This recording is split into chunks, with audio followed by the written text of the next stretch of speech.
Well, I think it was Tom Wolfe credited me with being a forefather in that business. I never, while he was flattering to me or trying to be, I never fully accepted it. I don't think it was new, and I don't think it was journalism.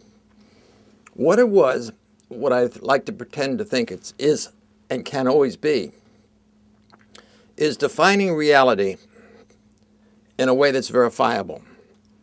And it's also a storytelling technique. The storytellers have through our literature been mostly fiction writers. And the fiction writers, that means a novelist or a short story writer or a playwright or a filmmaker, are people who are defining visually or maybe through prose, are defining privacy. They are writing about private life, which is meaningful, which we all can identify with, because the lives of those they're writing about, like the women in my mother's stores back in the 40s, are representative of an atmosphere, of a time. And the fiction writers, whether we're talking about Mr. Tolstoy or Mr. Hemingway, or we're talking about Joyce Carol Oates or Philip Roth, they're writing about their time, but they are incorporating into their writing new names or changing the place. But it is also not so much so that we can't say that's really real. Like you can read great fiction and you get a sense of being there. What I wanted to do, what I aspired to be, even when I was 25, 30 years old, was to write short stories or to write a book that seemed like it's made up like a novel, full length, but don't change the names.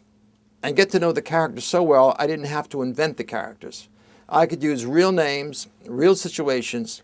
I could get from knowing, from hanging around, the art of hanging around so long, so comfortably part of another person's ambiance and personality and expectations, that I could capture that, put it on paper, and be sure, to the degree that anything could be true, this was a true representation of the people I wrote about. And that might be called new journalism, but it really wasn't new journalism. It wasn't journalism, it was storytelling.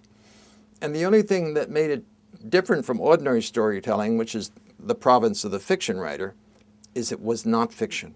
Now, there are writers that violate this all the time. I mean, one of them, like, James Fry's famous made-up memoir, exaggerated. Now he's written a novel, which is what he should be doing and hopefully do again and again.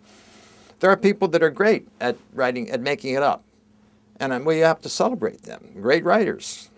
But there are people that can write very engagingly and descriptively and not make it up. But that takes a lot of time, because in order to write knowingly about people, you have to spend time. And you have to spend so much time that sometimes you feel you've lost your own sense of being a writer because you don't publish. If you spend so much time on research, it could be 3 or 4 or 5, 6 years, in which you don't even try to write. You're getting to know your characters. You're getting lost in the tribes of literary quest, and then you have to then think, I'm not out there. I'm off the radar screen in terms of being known. And that is a period that very much leads to depression sometimes. But I mean, I'm not saying that I'm not without depression. There are people, sometimes you think you'll never get through this. You'll never finish. You'll never know enough. You'll never be ready to write. And when you start writing, you're never good enough. You're not getting it right. This whole process. But I believe if you finally do get it done to the best of your ability, it is a worthy endeavor, because you are getting a chunk of reality and you're putting it in book form. And it can be read in 2008 or 2029 or, whenever, 50 years from now. If it's any good, it's going to hold up.